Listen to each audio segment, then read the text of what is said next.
Okay, cool. Can everybody hear me okay? And just comment in the chat. So welcome. I'm going to repeat what I just said since now I'm recording it. So this is a really weird and scary time. Oftentimes I've checked my email and I'll have different emails from products and vendors and coworkers talking about how weird this is and how scary it can be. And then at the same time, I'm inundated, and you might be as well, with messages around how we shouldn't be afraid and how it's all hype. And these two different messages can be really taxing and stressful. And oftentimes we have no idea what to do with it, especially because none of us have really been in a total pandemic situation before, especially if you are living in the US. And so I think even more so, it's important that we take time away from the news, away from social media, away from the constant influx of information telling us that we should be terrified, and take a step back, acknowledge those feelings, understand that, yeah, this is a really scary time, but also that it can be a time of immense empowerment. It can be a time in which we can create new habits. We can take advantage of the fact that we are home and with our families, our friends, our loved ones, or that we're by ourselves and we have more space and emotional availability to try out new things or pick back up hobbies that maybe we've left or forgotten. So before we dive into some tips that I want to share with you today about how do you stay healthy, how do you practice self-care so that your mind, body, and spirit doesn't get totally frazzled and overwhelmed by all of the stress that's coming in, both internal and external. So before we do that, I'd love to hear kind of how you're doing. Feel free to comment in the chat, and maybe some major fears that are coming up for you. And if you're watching the replay, send me an email. Just reply back. Let me know what are the biggest fears that are coming up for you right now, maybe the biggest unknowns. And let's share that together, because oftentimes we might be afraid and alone and then think, oh, no one else is feeling this way, or I don't really know what to do with those emotions. Yeah. If you want to share, feel free to just talk it out, or you can comment in the written chat.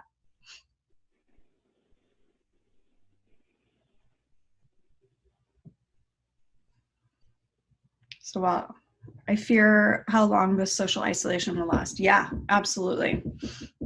I think none of us know, really. And that can be really scary, the fact that we don't know, right?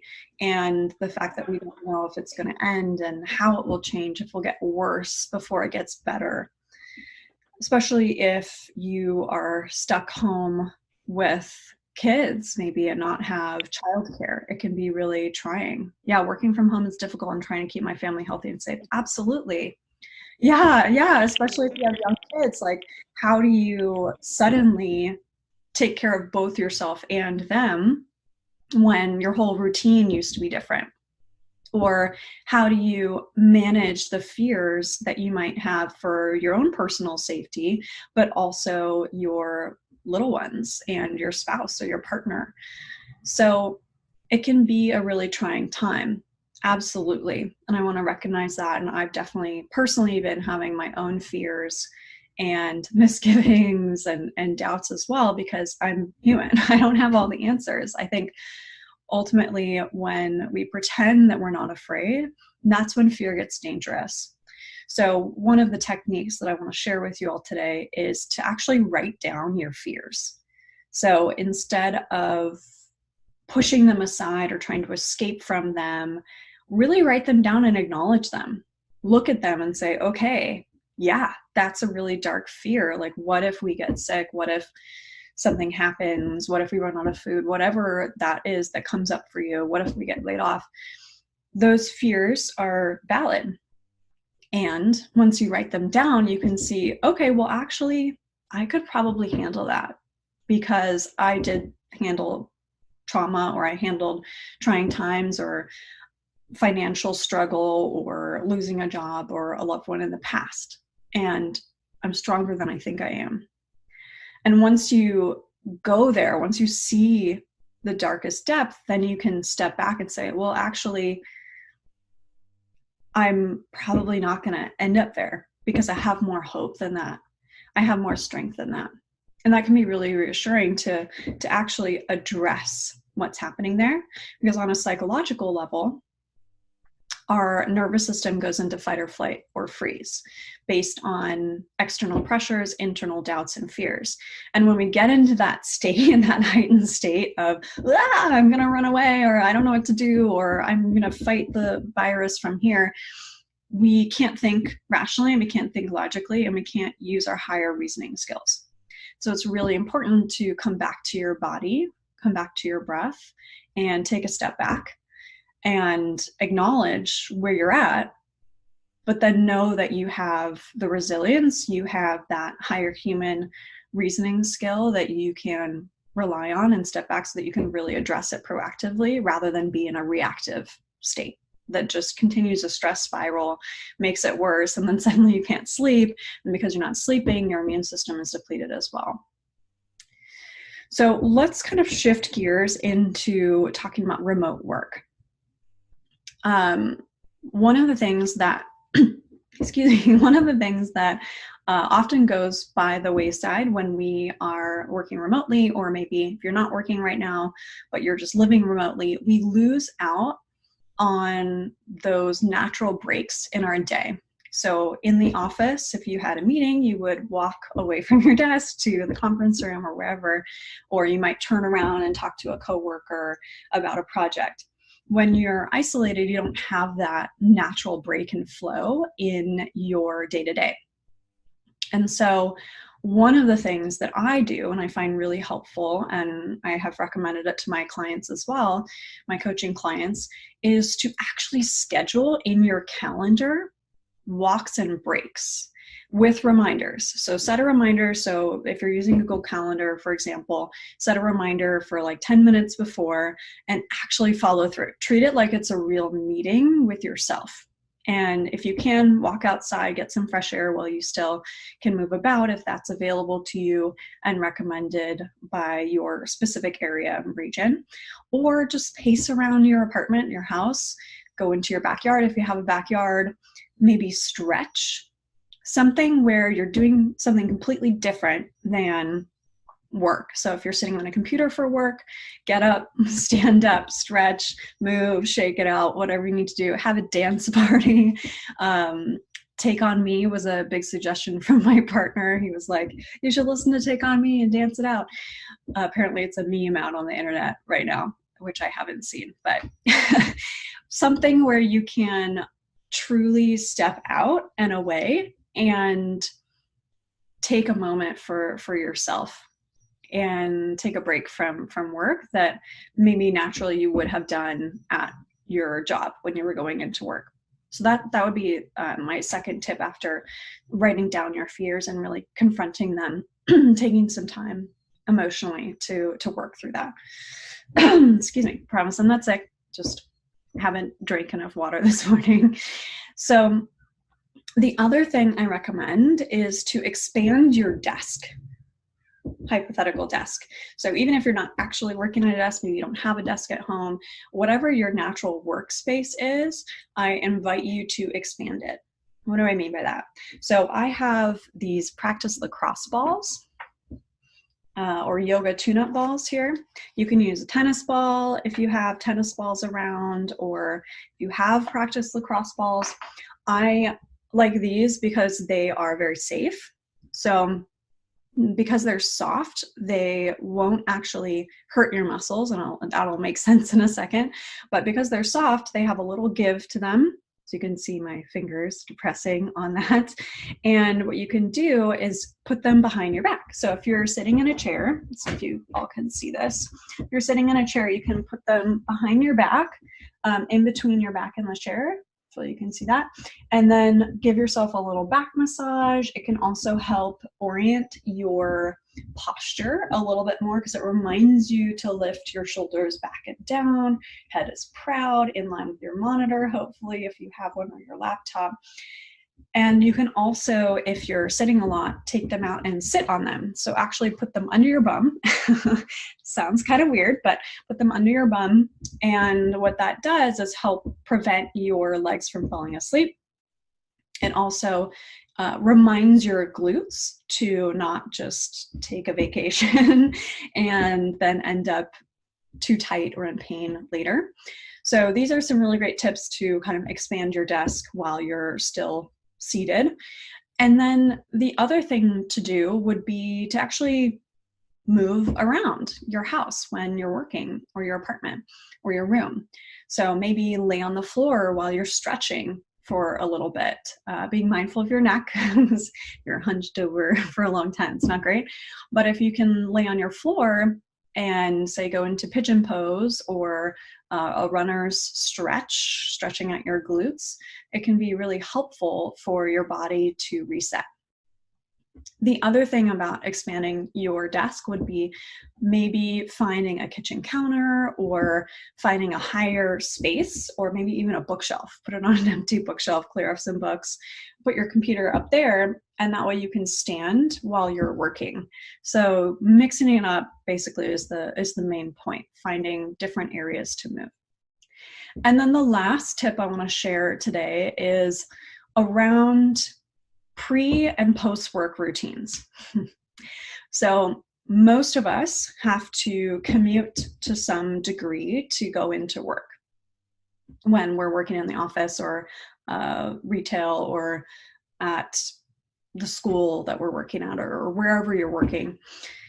And we lose that when we work remotely. We lose that when we're stuck at home. And so it can be really challenging for your mind to switch gears from home mode to work mode. So one of the things that I recommend doing, and have done this with my coaching clients, is to create a new version of that, a new transition time before and after work. So before work, what would you normally do? And feel free to put this in the chat. Hypothetically, you might get dressed, maybe wash your face, put your hair up or whatever, do your hair, face, and then maybe get in your car, drive to work, or take the train or the bus or walk. That time is transition time that's physical and allows your mind to switch gears and switch contexts. When you're at home and you roll out of bed and you go straight to your work area, that can be challenging. So I recommend finding something that you can do for at least 10 minutes to transition, or even more ideal, the same amount of time that you would normally do for your brain in going into work, because our brain loves habits, path of least resistance. And the more that we rely on existing habits, the more that our brain is already wired into transitioning into work mode. So it can be really helpful. So for this, it could be even that you actually get in your car and drive around the block and then come back inside, or maybe you go for a walk, again, inside or outside, depending on regulations in your area. You could do some stretching, some yoga, some breath work, maybe make some coffee, or a meditation. So speaking of meditation, we're going to do a quick one right now and then open it up to our co-working session. So for your meditation, if you haven't done meditation before, don't worry. This is going to be very short, maybe 3-ish minutes, just to help you reconnect, to get a sense of what it might be like. If you want to do this meditation again, I will be sharing the recording to my email list, so don't worry. And then also some places that I recommend to find great meditations would be the Insight Timer app. It's free. Lots of great meditation teachers on there. I also have a bunch of meditations, so feel free to reach out to me. And then also you can look up Calm, Headspace, those other places as well. YouTube too. That's great. So let's move into our meditation. So go ahead and close your eyes. Ideally place 2 feet on the ground. Let's just take a deep breath to let go of any residual energy, any thoughts moving around in your brain. So exhale everything out. Inhale into your belly. Inhale into your chest. Exhale, let it go. Let's take another deep breath. Inhale into your belly. Inhale into your chest. Exhale, release.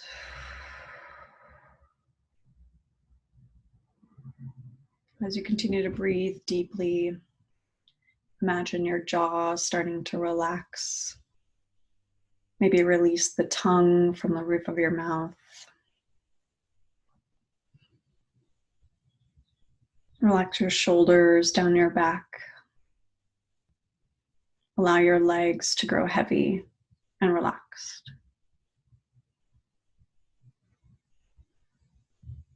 Now, as you continue to breathe, imagine that with every exhale, little roots start to grow out of the base of your spine, down through the chair, the floor, your couch, going all the way down, piercing the ground, traveling between floors if you're above the first floor, all the way down to the foundation of the building you're in. As you continue to breathe, imagine that these roots grow larger, stronger, as they continue to wind down into the ground, traveling down through different layers of rock, through the earth, all the way down to the center of the earth. Now imagine here at the center of the earth, there's a giant crystal. Wrap the roots around this crystal, finding an anchor here. Know that as you connect, you are safe and supported. You are rooted and grounded. As you continue to breathe, start to send anything stressing you out right now, any fears or doubts, all the way down this root system, traveling down, all the way down to this crystal at the center of the earth.